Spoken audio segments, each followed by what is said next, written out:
গান স্যালুটের শেষ শ্রদ্ধা প্রয়াত সঙ্গীত শিল্পী প্রতুল মুখোপাধ্যায়। মৃত্যুকালে তার বয়স হয়েছিল 84 বছর। অস্ত্রোপচারের পর হৃদরোগে আক্রান্ত হয়েছিলেন শিল্পী। তারপর আইটিইউতে স্থানান্তরিত করা হয়েছিল তাকে, কিন্তু শেষ রক্ষা আর হলো না। মাল্টি অর্গান ফেলিওরের পরে কার্ডিয়াক অ্যারেস্টে মৃত্যু হয় প্রতুল বাবু। রবীন্দ্র সদনে প্রয়াত শিল্পীকে শেষ শ্রদ্ধা জানালেন মুখ্যমন্ত্রী মমতা বন্দ্যোপাধ্যায়। সেখানেই আমি বাংলায় গান গাই স্রষ্টাকে গান স্যালুটের বন্দোবস্ত করা হয়। সেখানে সকলের সঙ্গে উপস্থিত ছিলেন মুখ্যমন্ত্রী স্বয়ং। মমতা বলেন, আমার সঙ্গে ওর ব্যক্তিগত সম্পর্ক অত্যন্ত ভালো ছিল। গত কয়েকদিন ধরে ওর শরীর অত্যন্ত খারাপ ছিল। আমি যখন দেখা করতে চাইতাম উনি দেখা করতেন। পুজোর পরে একটা ছোট অনুষ্ঠান করলাম, ওকে ডাকলাম, উনি এলেন, গান শোনালেন। এই তো সেদিন হাসপাতালে আমি দেখে গেলাম।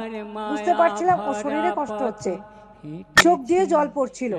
আমি আঙুলগুলো টিপে দিলাম। রোজ আমি চিকিৎসকদের থেকে খোঁজ নিয়েছি, আজ সকালে ফোন দেখে আমি বুঝতে পেরেছি।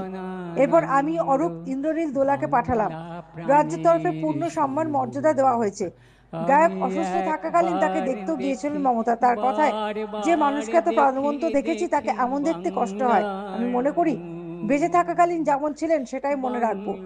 আজ এলাম, যদিও আমার সঙ্গে ব্যক্তিগত সম্পর্ক এতটাই গভীর ছিল ওর। প্রতুল মুখোপাধ্যায় ভালো থাকুন। ভাষা দিবসের অনুষ্ঠান ওকে ছাড়া ভাবাই যায় না। এসএসকেএম এর সঙ্গীত শিল্পী দেহদান করা হয়।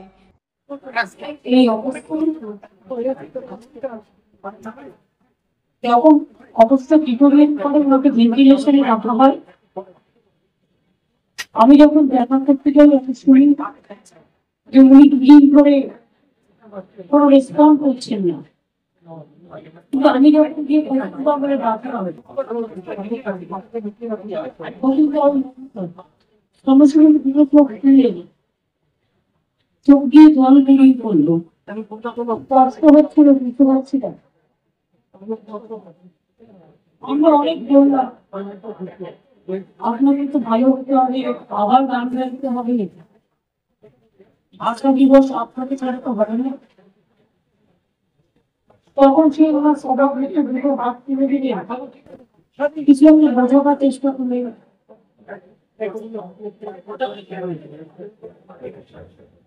তারপর আমরা অনেকক্ষণ দাঁড়িয়ে ওনার আঙুলগুলো টিপে দিলাম,